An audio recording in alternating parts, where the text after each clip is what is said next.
he takes over.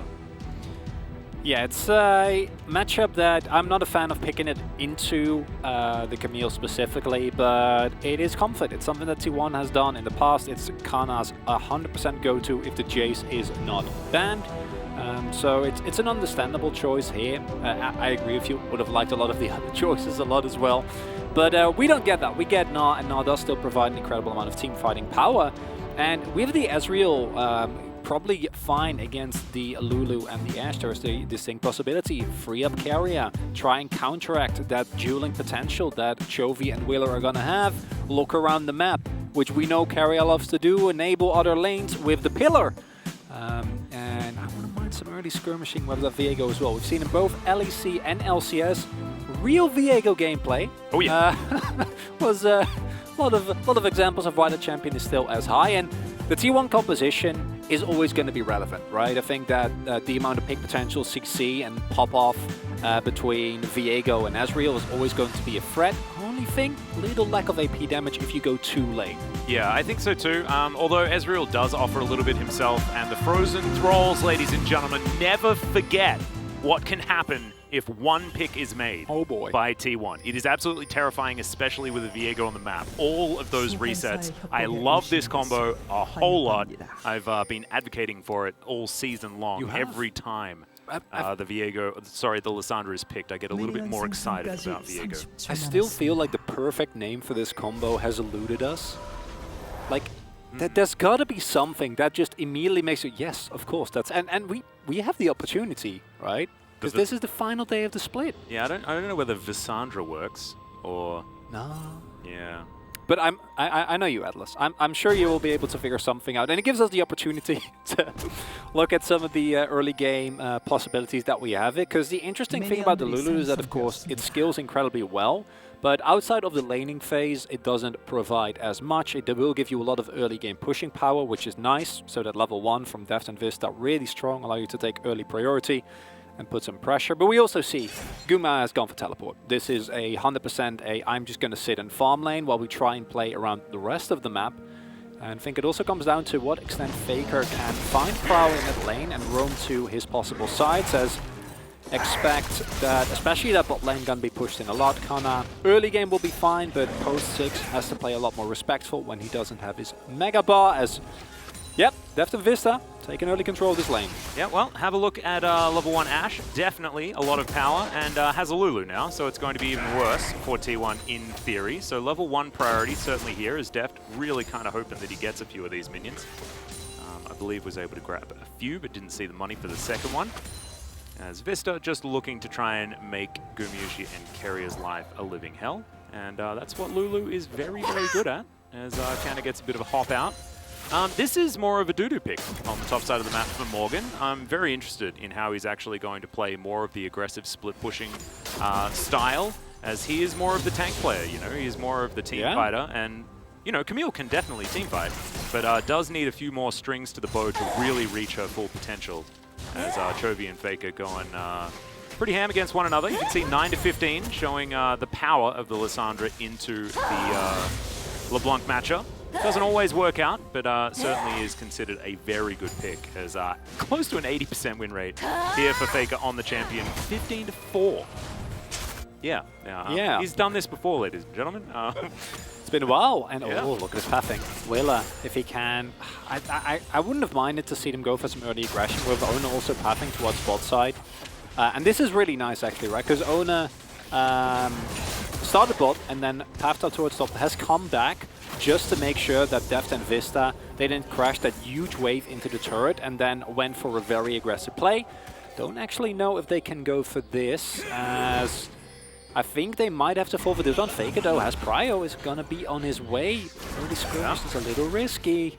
Chovy coming on in as well though, and they do have control vision of that brush, so that will mean Humble Life Esports get on over here, and I think the bot priority really giving them some access there. Yeah, and you expect this. I don't think as owner you ever actually have to change. Will connect as Will is coming in, but Ona is already here. FAKER claws his way out.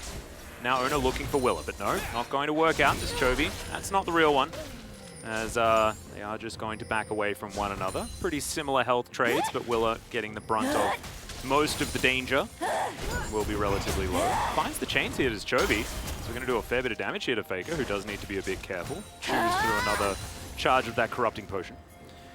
And here we see the benefit of those early prio lanes. Yes, Lissandra is really good at shutting down LeBlanc, but FAKER used his teleport to roam, so had prio there, but is now going to have to back if he wants to stay safe. Did cancel that, and with Willow also moving up, wonder if they're looking for an opportunity. FAKER's low. Danger. Yeah, Chovy didn't have distortion, so he's going to be throwing himself underneath this turret as Willa is still here to back Chovy up. I like this protection. I like the fact that Chovy can now play around some jungle protection here.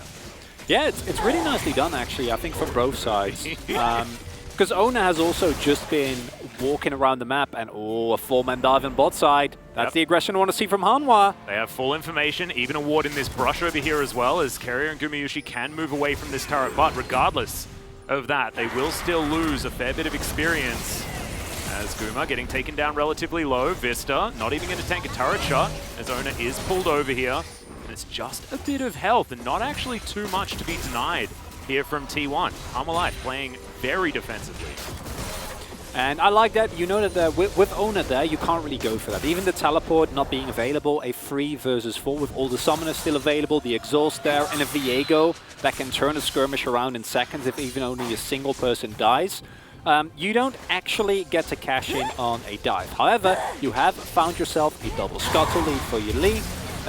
Vista and Deft have been able to build up a fairly big experience and CS lead, and at this point it's a wave, but it's still something that I think Hanwha Live are showing here that they haven't shown us in a while, and once this actually gets picked up, Deft will be as far ahead as he was previously. Yeah. And that is finding early prio and then actually playing around it, right? Chovy moving out of his lane very early on. Willa also coordinating, getting the scuttle, looking for a dive very early, seeing Owner backing off. Just take the crab, walk toward the top side of the map, do the same. Go bot again to try and dive, and I'm loving this early proactive look from Hanwha. Vista's diving on in here. He's got the ignite onto FAKER. Not as much healing from the Frozen Tomb as the claw comes out. He flashes. Oh, Pix, can you help? Nope. Not going to be enough there, as FAKER's even going to eat some popcorn chicken on the way out. Chicken almost got him, Atlas. You gotta be careful. We've seen them be very, very angry in the past. Oh, vengeful chicken. I remember the bomb delivery chicken. Yes. That was a beautiful moment, and the look of Hanwha Live early on there is great, and T1 is playing very aggressively, which I think with this comp is fine. This is not a comp that needs to get a lot of stuff done early on, right? It's about weathering the storm, and then post 6 you have a lot more opportunities available. Now Owner is Heartbreaker. FAKER, once his ultimate is off cooldown, can set up a lot more plays. And obviously bot side, you're just looking to get Guma to that 2-item point. But I'm just pleasantly surprised by how well Hanwha Live is playing here. Yeah, me too. It's a really good look. I'm also excited about the fact that they have they have picked for bottom lane priority as well in this Lulu, trying to get some lane dominance, which is, you know, a way that Deft has always been very good at playing. Well, maybe not always, not necessarily back in the Samsung Blue days, but since his time in the LPL, certainly has developed to be a very aggressive laning AD carry. And that certainly works when you can put on this extra pressure with your Enchanter support down here, especially onto something like the Trundle Ezreal that doesn't have a lot of power early. As Ona's going to get spotted. Willa is here as well. Full information given to our top laners. A bit of a boulder comes through. Ona just slinks around in the mist, and nothing's really going to come of this one. Neither team wanting to commit to a very volatile 2v2. Note also Deft going for the Swifties here. And I think that's really nice on a couple of levels. In the lane, with the Lulu, obviously you outrange in terms of volley. You need to be careful with the Mystic shots, but that's a lot easier to stay away from. You get the additional attack speed from your Lulu anyway. Yep. And allowing Deft to move forward with much more impunity, to have to be less afraid of any possible pillars. It's just incredibly nice, right? And the slows that are going to come through from T1 are going to have the same amount of impact as we are gearing up towards the fight. Everyone rotating over. Gumayusi not yet, but he does have teleport available, so T1 can choose to all in here, or can choose to just let Guma farm. Chovy is going to have to deal with this trophy for a moment, as Vista has now joined his jungler. Chovy now getting out of the area as Deft turns up. Arrow's going to connect, even though the flash did go over the wall. Carrier is looking to get out of there as Naya. Big Naba Just a little bit of a stun onto Willa, though, as now the rest of T1 all clumped together. No one has claimed this as finally. Shelly will go down, and now Harm Alive. Are you going to start a fight? The chains connect, but they are broken, and T1 just walk away. And once that flash had come through, I would have much rather seen T1 hold that teleport and just let Guma shove, right? At that point, I think you realize, okay, guys, this might not work out. We might not actually get the opportunity that we're looking for. We might not get the 5v5 fight that we so clearly want. And in that scenario, not investing the teleport is going to make you feel a lot better. Saving grace is that the wave state here is really, Guma was really nicely left by Guma, meaning it's going to shove into him. He's going to be able to pick up most of it, whereas Dev has now lost his CS lead. So it's not the end of the world, and I understand the call because it's a split-second decision. Khan had a full Naba, might have been calling, guys, I might have an angle here to go for a multiple-man stun. And now Gumayushi should be even on farm once this wave is picked back up, but you do give up the Rift Herald, and especially if Hanwha Live use the power that they have available to dive maybe a mini Gnar, and then get a first Turtle Blood, it's still going to be a nice early game here for Hanwha. No, I completely agree, and I think that you know, leveraging your advantage as Deft as more of a utility AD carry is a very intelligent idea as well. Play around that in the early game. Try and feed as much power to your Camille as possible, who does require a fair bit of investment to get going. As you can see, currently, Gnar has about a 100 gold advantage or something, but nothing to write home about, and it is about 200 gold, the lead here for Hanwha Live. So, still waiting for any team to grab any meaningful advantage this game, but I think that Shelly should be a good avenue for that if Hanwha Live Esports use it intelligently. We can see right now, Willa running around with it. See where he decides to lay that one down as Vista trying to get a bit of damage onto Gumayushi as Willa starts off this Drake as well, as both neutral objectives in control of Hanwha Live Esports for now. And I think the dynamic in this game is really interesting, as it will be the Ocean Drake going over with the Prio on bot side and Owner on top side of the map. Not a lot to be done about that, unfortunately. And again, using that great pushing power that you pointed out earlier that is available to Deft and Vista. But considering how many Gnar, and there is Owner in the general vicinity, but not actually going to go for anything.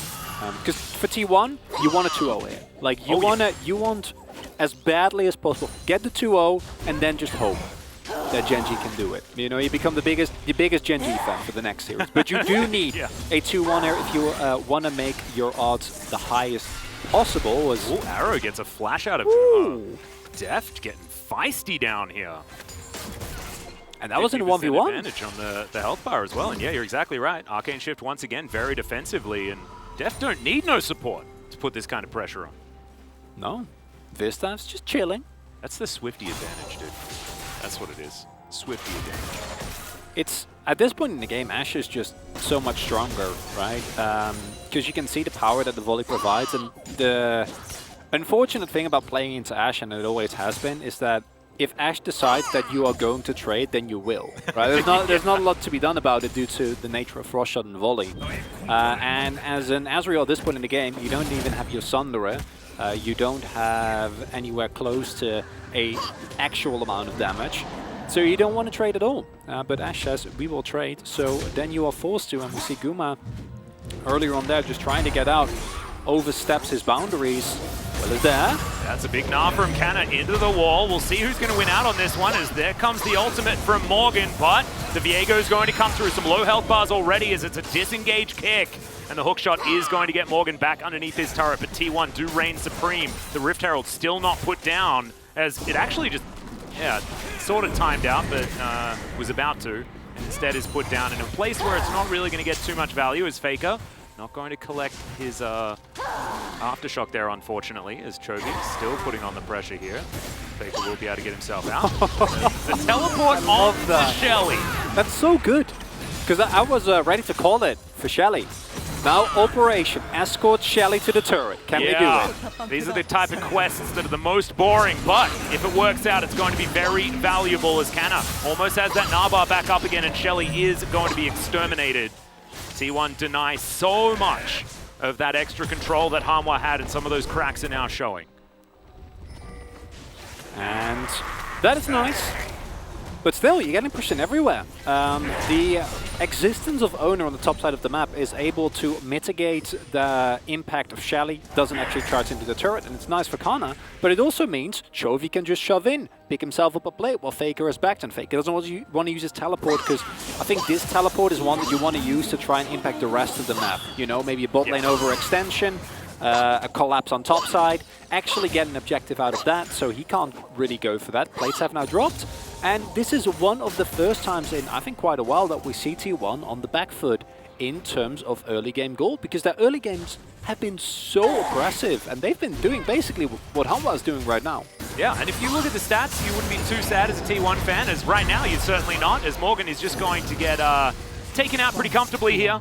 Owen is going to turn into a Camille for a little while, and that's going to help take down a bit of this turret. Of course, no plating, so not going to be able to collect that, but still first turret blood to go over to T1. And maybe it's just a little bit later, but now the advantages are starting to come through for T1. Yeah. Just before the 50-minute mark. There we go. Back to the lead. Perfect. There we go. All according to plan, Atlas. It's all part of the stats. You got to make sure you nail it. As Carrier might be in a little bit of trouble here, as the Q's going to miss from Willa. There's the kick into the wall. As Carrier gets that subjugate down, flashes away. True Shot Barrage doesn't find anyone, but because of all of the maneuvering, they're not able to actually close the distance onto Carrier. But Flash now down for the Trundle, and still some pressure as Arrow is going to connect there to Kuma. As Deft going very aggressive 1v2. Vista's going to turn up for the extra shielding and additional help. Ona's going to be able to take Shirley down as T1 taking some advantages elsewhere on the map. I was about to commend Hanwha Live for going for that play, but then not committing the arrow, because it allows you to have a much better setup at the upcoming Drake in 20 seconds. And then before I get the opportunity to say it, Dev's like, no, we're going to go in. Hey, if you take people off the map though, then you're going to have better setup. Yeah, well, I mean, I'm loving it. This is a really good look, and I think Deft individually has looked a lot better in summer than he did in spring, but it hasn't really led to anything, because the state of Hanwha as a team has just been lackluster. As you do still need to respect here as Kana and Ona. There is teleport available, but it is, I think for T1, they're still biding their time, which I think is fine. Yes, the scaling on Hanwha is great in terms of obviously Camille in the side lane. A Lulu is going to make every carry on your team stronger. We know the impact that a LeBlanc can have, even in mid to late game when she's able to blow up targets. But as T1, the team fights are amazing. The lack of reliable, consistent AP damage outside of the Lissandra, not the biggest issue when the lineup is relatively squishy. Yeah.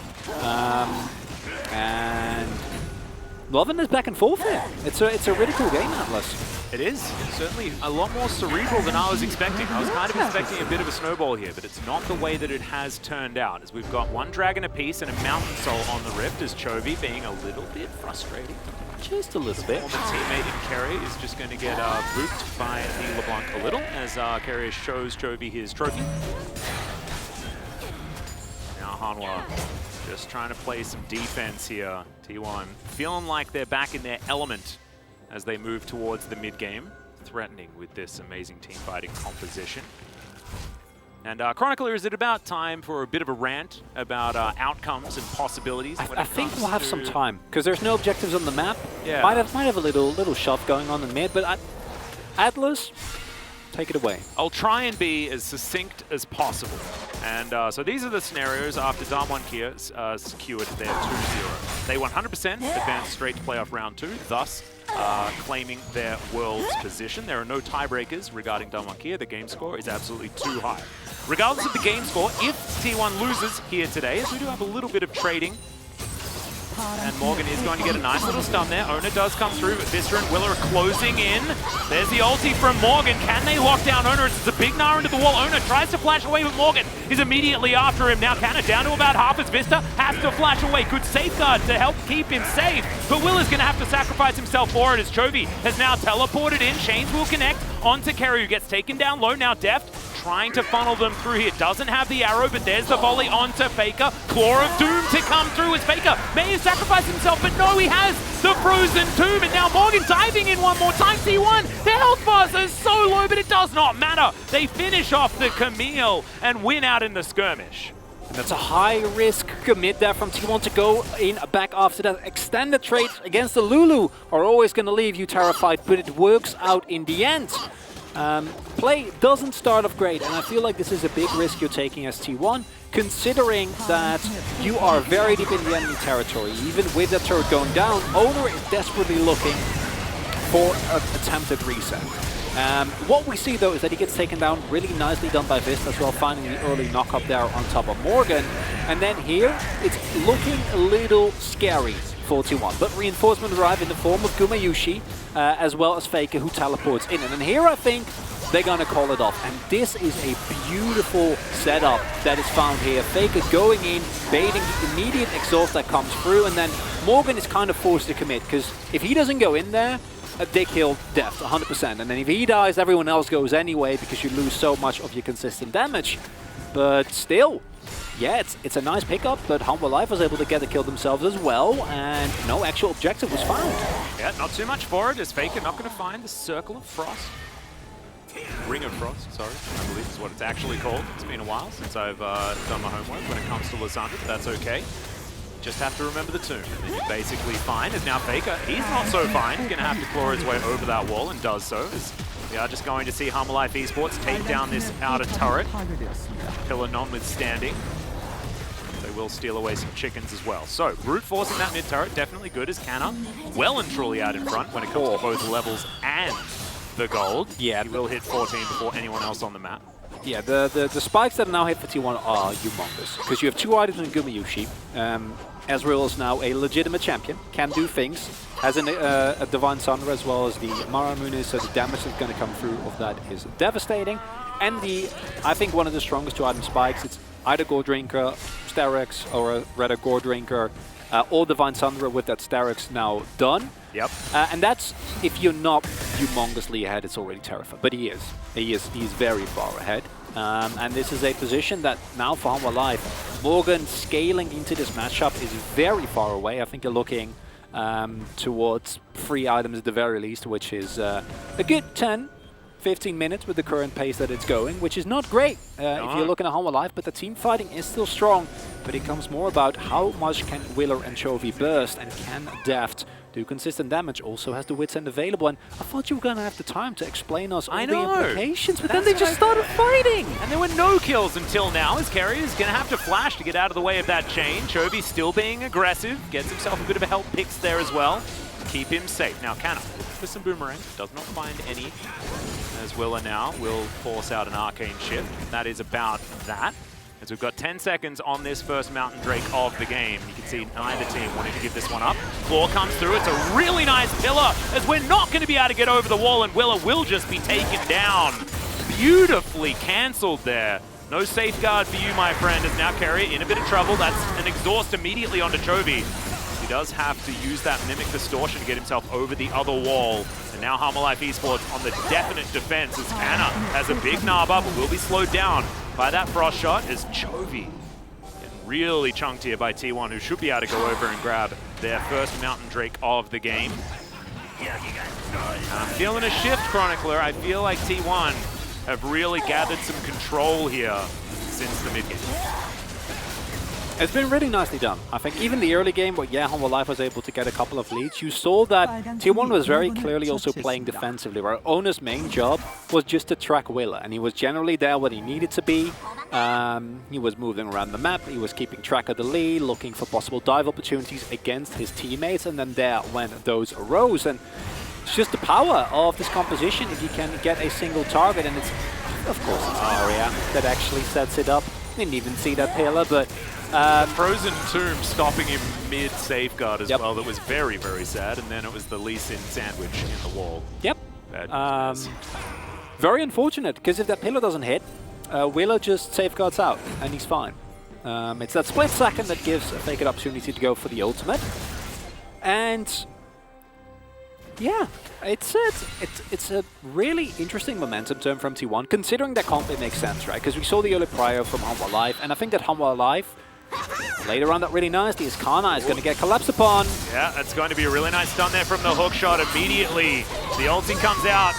The ultimatum was pretty brutal onto Canada, who will just be eviscerated. But the rest of T1 now moving towards this mid lane.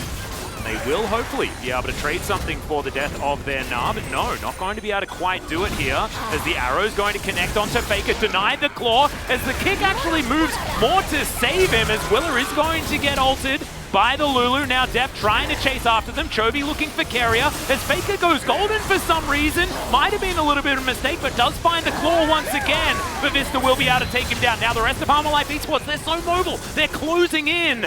And it is going to be carrier taken down. Deft destroying one of his best friends. Very sad, but this is the Rift. It is do or die for these players. Hello. Very much trying to deny this. Gumayushi is still uber dangerous. There's Kana against Harmalife Esports, but so is Def. Close to full health as Guma looking to try and take the blast going, but Def finds the auto attack.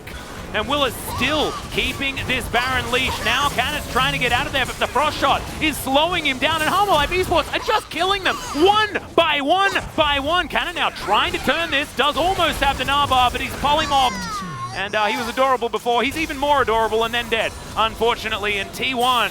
That's a lot of losses, one after the other.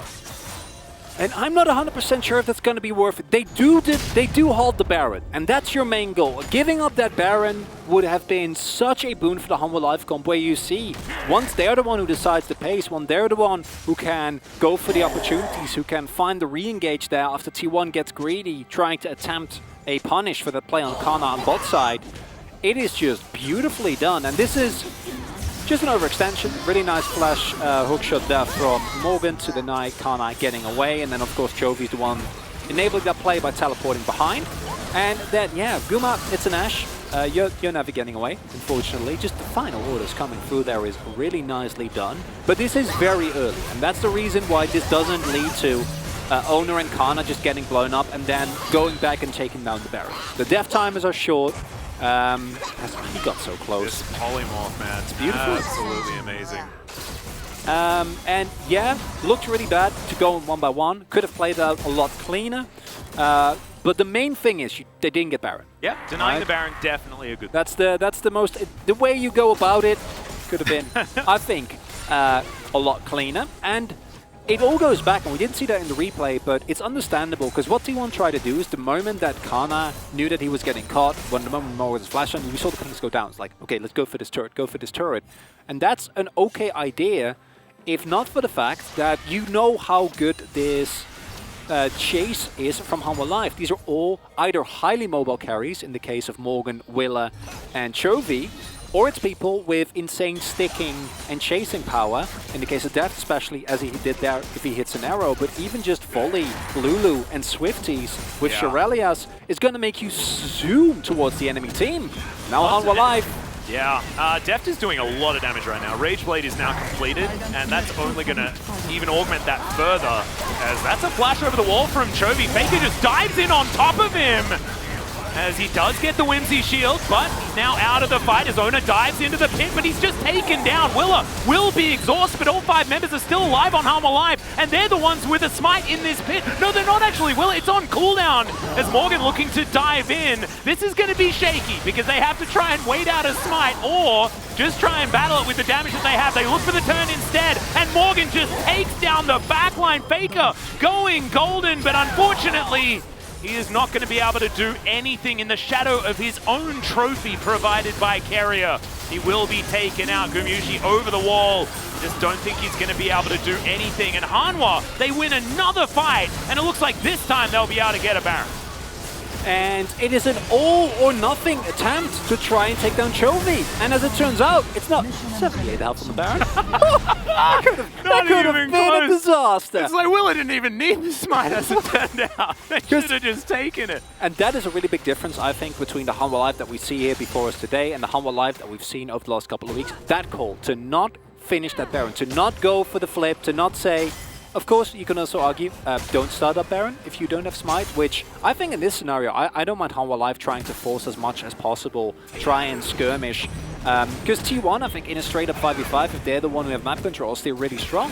What's happening instead is T1 is like, they're just scrambling the whole time, right? Like, they're trying to make a play, they're trying to, they're doing Baron, they're going in. What do we do? And in this scenario, it's again, the value of this Lulu coming through here, and it is just so nicely done, right? Like the value that Vista provides here, the polymorph again, then the shielding that comes through, the health bars that stay relatively high, and then this call to not risk it, right? Just leave the Baron at high enough health, knowing that you'll be able to win the fight. Ultimate's already used. Gumayushi doesn't get any damage done. Not really, and Deft does so much. Just watching him constantly kiting, starting all the fights whenever he wants to with his arrow, now has himself his QSS, so he's just not afraid of anything that T1 can put down. I was actually skeptical of the fact that he took heal instead of cleanse, but you're just going to build yourself QSS. I guess you don't necessarily need it. Plus he has a Lulu. His owner takes half of his health bar as Chovy just goes over and gives him a hug. A very dangerous hug. This is just an insane game for Deft. Like we've seen glimpses of this Deft, I think, throughout summer. We go back to some of the games, but it never came together for our life. And is this too late? I think one can argue, but let's not forget the on miracle run is possible, Atlas. Don't let anyone tell you otherwise. And we joke about it, but it actually is. And if there's one thing that we've seen, it's that the current state of the LCK is in such flux that it's impossible to call who are, even at this point, the strongest team. I guess you'd argue Dalmor, but who knows, right? Like, I don't know. T1 clearly doesn't know, because I don't think they expected Humble Life to show up the way that they did here today. And let's not forget, we didn't get to do the rant yet. But the very easy thing, T1 wants the 2-0, and that's right now looking let's have a look at what happens if T1 loses, though, because that's looking like somewhat of a possibility here, considering the 7,000 gold lead for Humble Life Esports. So, if Nongshim win, Nongshim are first, and Dalmonkia are second. That is set in stone, because Nongshim, no one else can make it to 12 victories, I do not believe. 12 or 13, something like that. So whichever number, they're the only team that can get. That's if they lose the series, right? That's if they lose this series in any way whatsoever, as Arrow will connect onto Gumayushi, but he's well and truly underneath his inhibitor turret, so he will be okay for now. Continue. So, if Nongshim lose 1-2, then Dalmonkia are first, Nongshim are second. If Nongshim lose 0-2, then Genji are second. So Genji fans rejoice. If Humble Life Esports win here, then Genji stands a chance of escaping round 1 of the playoffs, which is huge, because you are so close to then guaranteeing your own world spot because of the amount of championship points you had by coming second in the spring season. Yeah, it's insane. It's nutty. However, there are some other scenarios as well. If T1 get a 2-0 victory and then Nongshim win, then Nongshim are first and Dalmonkia are second. If Nongshim lose, then Dalmonkia are first and T1 are second. Yeah, that 2-0, I don't... that's 2-0 opportunity. It's possible still, but...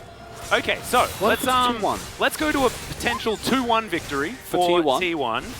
Then if Nongshim win, then Nongshim are first and Dalmonkia are second, because if Nongshim win at all, then they're going to be first. If Nongshim lose 1-2, then Dalmon are first, Nongshim are second. Nongshim and T1 are then tied, but Nongshim won against them in both round 1 and 2, and therefore they will win the head-to-head and therefore come out on top. But if Nongshim are 0-2 against Genji, then T1 are second once again. So, it all comes down to what happens in the later series today. However, there are a couple of possible outcomes where T1 can still make it, right? So it doesn't matter necessarily whether or not T1 are going to be able to win 2-0 or 2-1, but just the ways that they're going to get there are going to be slightly different. So 8,000 gold lead for Humble Life Esports as I bring myself back to the video game at hand. It's quite difficult with all these different scenarios, but I hope it makes somewhat sense to you guys. It's so fun though, because it matters so much for these teams. Like that playoff bye is huge, but even getting as high up in the standings as you possibly can and the amount of mobility that we still available, with the extremely volatile matchups as they are, right? Like there's a possibility of Dom1 not ending, or rather, no, Dom1 is always through, but like Nongshim ending up in like 3rd place, but then think back to what Nongshim has done this entire split. Like, they've been pretty insane. They have. There are still a lot of scenarios where I believe even if they lose, they still be able to potentially get a 2nd place, just given the fact that they do have a fair few points. So thankfully they are rewarded for how well they did in the regular season. But there's just so many teams so extraordinarily close here in these standings, and we do have potential tiebreakers as well, ladies and gentlemen. We will go over those implications after this match, but it's largely to do with what happens if Gen G loses, because Gen G could be in 6th place, I believe, as they could potentially tie with the Freaka Freaks, and then have to play a tiebreaker, and if they lose, then a Freaka are 5th. That's the world we live in. It's crazy. It's madness, but and this is what T1 is doing here. If you have been paying attention to the actual video game, well, not that much has happened. Base has not been broken open definitively, but of course the state right now for T1 isn't great. FAKER! Oh yeah, FAKER just going to be chain CC'd, and he can't even claw his way out. Now Morgan looking for Carrier. He's put into the Hextech ultimatum, and he doesn't have the answer for it. It's a double kill for Chovy, and Humble Life Esports now have a purple worm on a silver platter. And I was just about to launch it. How can T1 come back? Because while it's unlikely, it's not impossible. They do still have a lot of initial blow-up power, but you need FAKER. You need, it all starts with that Lissandra. Because Lissandra is the one that sets up for a possible Gnar play, right? If Kana finds a multi-man stun, that's fine. But without the setup, Chovy probably and not getting Carrier that. on anti-owner duty. Let's see what they can do. They dive into the pit alongside him. He goes golden, but the Baron not in smite range just yet. The Baron's going to be taken by Willa, and the Viego is taken down as well. FAKER has teleport, but he's not alive for another 5 seconds time. Now, T1, what are they going to do? There's no Drake to answer. All the waves are pushed towards them. Their options are really running low, and this is probably the best mid to late game we've seen from Humble Life Esports all season long. 100%. Yeah, I don't think anything can be even close, and it is a even more vivacious kind of renaissance that we're seeing here. Yeah, no, but it's similar to what we saw happen to teams like KT and BRX once it was clear that it was over. Yep. Right? Like, you play without any pressure. You're just playing to play as well as you possibly can. And then also, here the Nerds steals like, no, we're just going to let the Baron, let it sit. And Owner is forced to just smite to try and stay alive and maybe get a Miracle Steal that way. Doesn't even keep him alive for long enough, dies immediately afterwards. Willa is just sitting there, ready to go. And now, this is a gold lead that should be insurmountable. It requires immense amount of mistakes. Humble Life walking into multiple people or getting hit by a Gnar in a position that they should not be in. And it's not just, like, yes, it's been enabled by, I think, Deft in particular having an absurd game, but Vista is looking like Spring Vista again, where he was legitimately one of the better supports, right? Morgan, I think, is a real highlight this game, because this is not the type of playstyle he is necessarily known for, right? Proper tank. Yeah, absolutely. But this is like team fighting Camille, but also skirmishing, like being aggressive, and that is what Morgan really has been lacking. Not this game. He's looked real good as, oh my goodness, that little tap onto Gumayushi will send him packing, as this inhibitor will be the first one to go down, as Humble Life Esports really putting the screws in. Morgan splitting on the bottom side. Willa's in the mid lane. We've got all of these waves just greeting T1. Is this Nexus tower going down extraordinarily quickly with these double siege minions? They can't even clear. Yeah, Chovy going to be able to get out of there with the distortion. The claw is not going to be opted in for whatsoever. And the next inhibitor will go down, and everything's just falling like dominoes in the T1 base. And now just all grouping under this one last lone bastion of hope, and it's another arrow that connects onto FAKER. He does manage to get his Zhonya's off as everyone's going golden. FAKER is now going to use his ultimate, but it's not going to be enough. Chovy just dives in on top of him now. Owner trying to keep himself alive as Morgan's right in there in the back line, and the wallets are so heavy. Hanwha are flashing forward, and Canna will be the last one to go down. Humble Life Esports, a clean ace outside of Willa falling down, and the Nexus will also fall. 38 minutes, and Humble Life Esports will topple T1.